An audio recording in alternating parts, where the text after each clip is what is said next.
Hare Krishna, my name is Advaita Chandra Das and I am a disciple of His Holiness Radhanath Swami Maharaj. Hare Krishna, my name is Kala Sudha Devi Dasi and I am a disciple of His Holiness Jayapataka Swami Maharaj. We've been in Houston since 2002 and we started the first Bhakti Vriksha program in Houston, and our vision was always to implement it in an integrated manner with the temple. And now we have several Bhakti Vriksha programs around the greater Houston area, and in these programs the attendees are primarily Indians who come to these programs. However, we always had the faith that the format of the Bhakti Vriksha programs will appeal to the Westerners as well. So in Houston we have a very strong outreach department which is headed by Mother Guru Bhakti, and in which we organize prasadam distribution and book distribution events in different parts of Houston. So devotees participating in these events are trained to take contacts of interested people, which they pass to the Bhakti Vriksha leaders for follow-up and to invite them to the Bhakti Vriksha programs. It was a metaphysical type of expo which happened in the Galleria, which was last year. And at that place we gathered about 14 names of people, and the interesting thing was that most of those people were living near the temple. Not only that, but we also found that they were the most interested people who gave us their names or emails were from near the temple. And then we had a meeting. There was a meeting where we discussed how to organize a Bhakti Vriksha program geared towards cultivating Westerners, especially from this metaphysical expo. Now we felt that all the devotees who attended that meeting, we felt that in this program we would not want to mix Indians and Westerners. So of course some Indians who are sensitive to the Western culture are still involved. But rest of the format of the Bhakti Vriksha, like the icebreaker, kirtan, discussion, chanting, significance of sharing session and prasadam, all these 6 parts of the Bhakti Vriksha remained the same. Before starting the program, of course, we, based on our experience, me and Kalasudha gave some seminars on different parts of the Bhakti Vriksha and the mood of the Bhakti Vriksha program to the other devotees who would be participating in launching this Bhakti Vriksha for Westerners. We also had another seminar on a live demonstration of the Bhakti Vriksha program, which gave everyone a feel of the discussion format.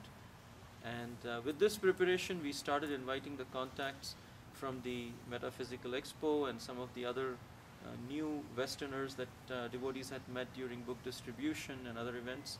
But now what happened is we have the contacts which we can feed into the program. There's a regular mailing which goes out. And then we also have a group of devotees who are very committed to this program, so they keep in touch with the guests.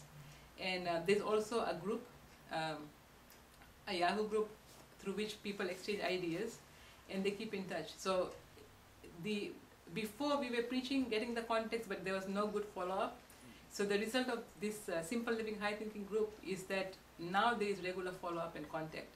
And in talking to these new people who come, we see that most of them are now chanting the holy names.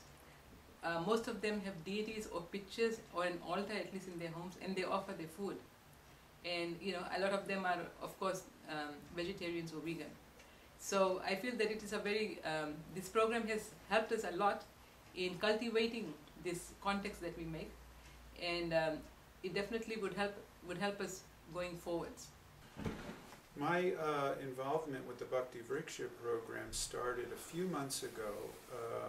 Gunagrahi Maharaj was visiting here in Houston. He told me that he thought it was the most exciting thing that was going on in North America right now, these Bhakti Vriksha programs.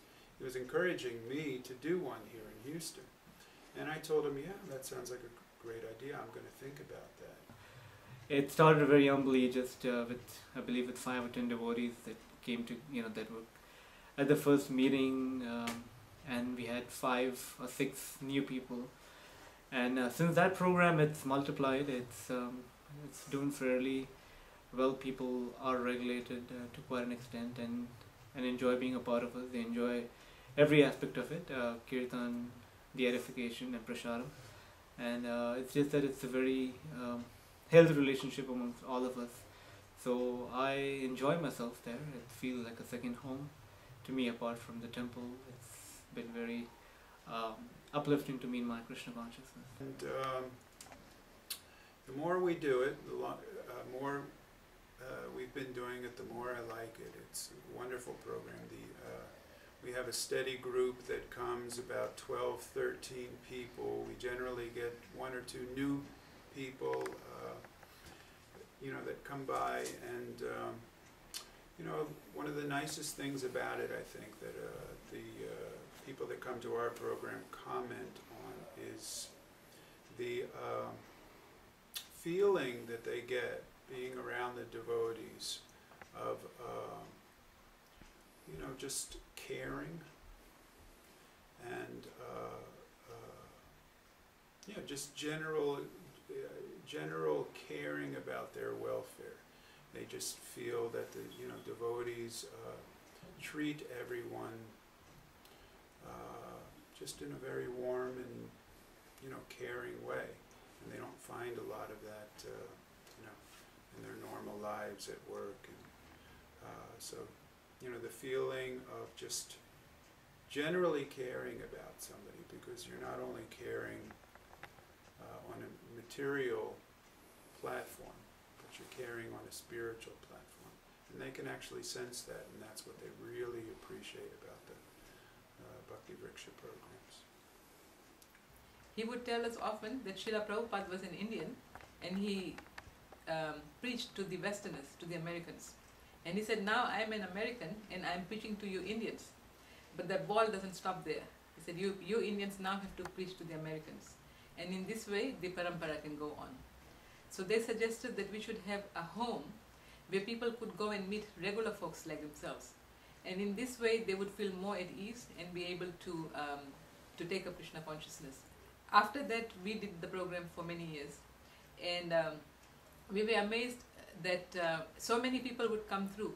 But the thing about that program was there was not a lot of support.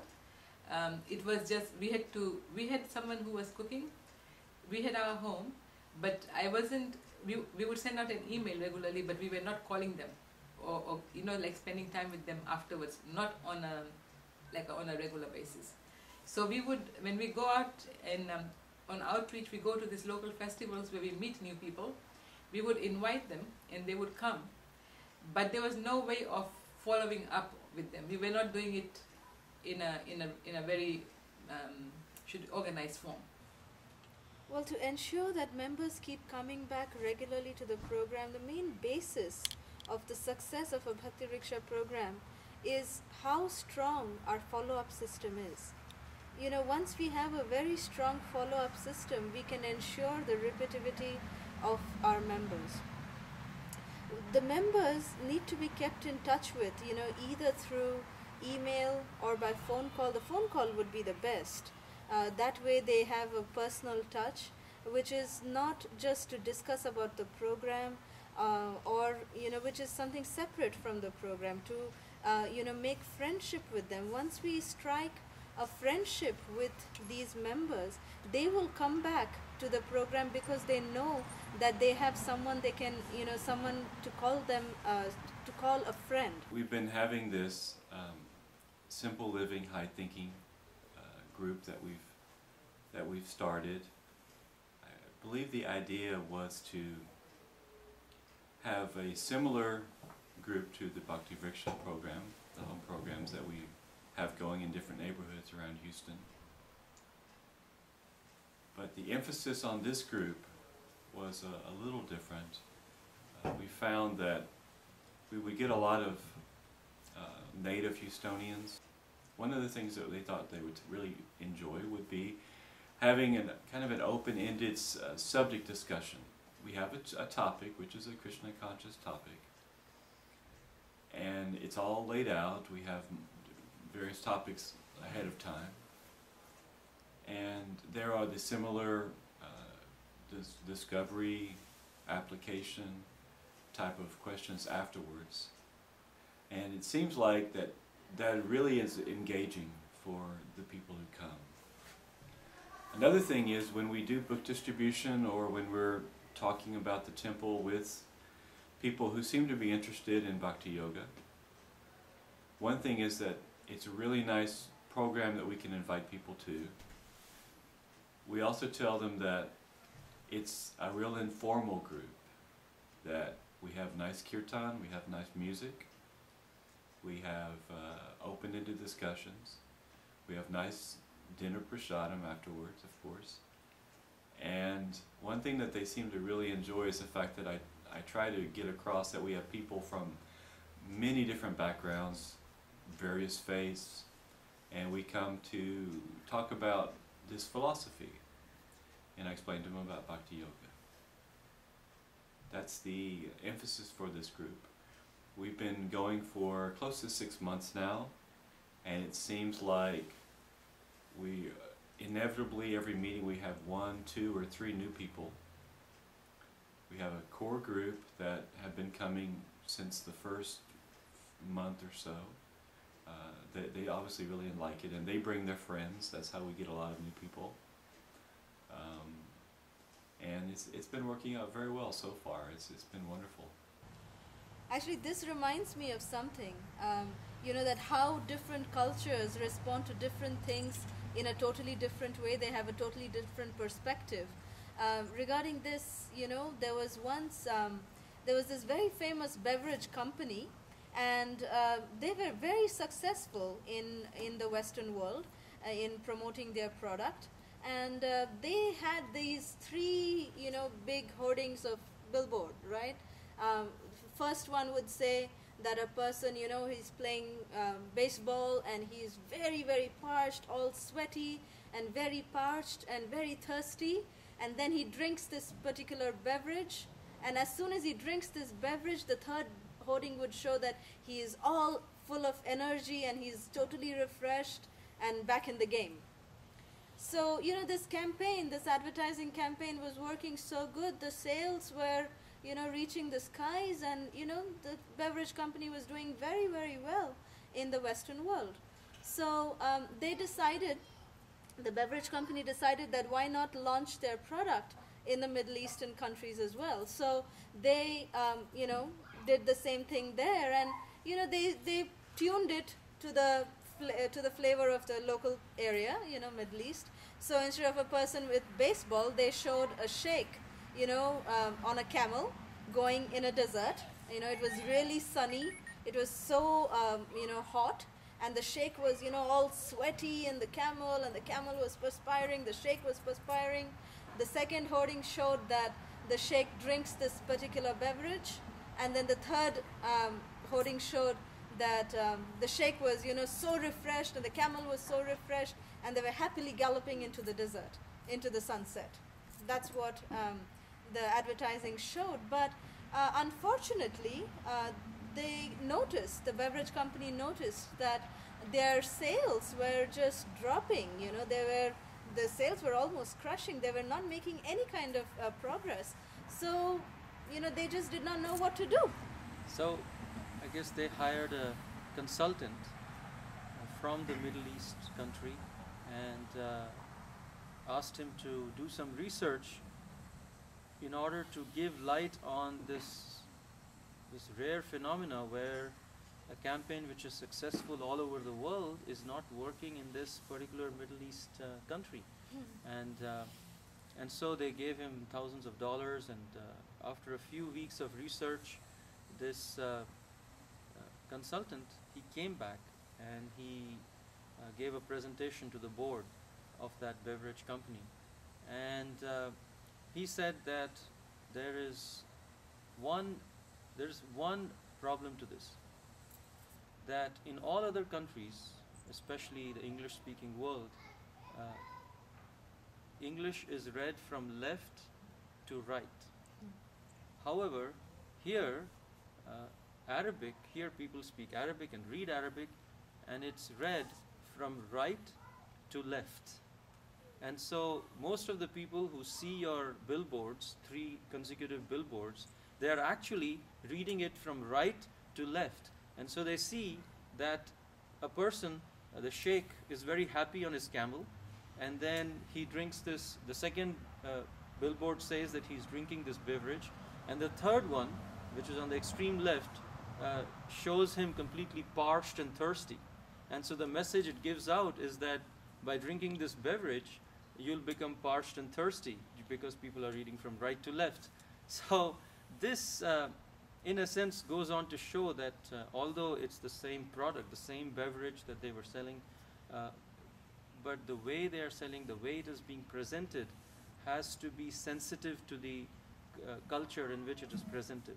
So again, similarly, the Bhakti Vriksha program format that we applied to this Simple Living High Thinking gathering, this Western to West, geared towards Westerners, was exactly the same 6 parts of the program, but we changed the name to Simple Living High Thinking, and we only invited members of Western origin to this program, so that they can feel, a belongingness of see people who are from the same culture and same background and who look and speak like them, and that gives them a little more feeling of comfort in order to keep coming back to the program. And one of the main aspects also is that although people might not understand the language, or there might be differences in the way we perceive different things, but people all over the world respond to one thing only, which is love. Selfless love can really penetrate any zone, anybody. It can penetrate anybody. So if we can, that is the basis of the Bhakti Vriksha program, is love and trust. So once we can, implement the love and trust within the members, be it non-Indians or Indians or anybody in the entire world, can relate to this aspect of love and trust, because it is selfless. So that is one of the key to success in a Bhakti Vriksha program, is to have love and trust amongst the members. And when new members come in, that love and trust becomes infectious, and that's what attracts new members to the group, because they don't see this kind of love and trust anywhere outside, which is only exclusive to a spiritual gathering like the Simple Living High Thinking Bhakti Vriksha group.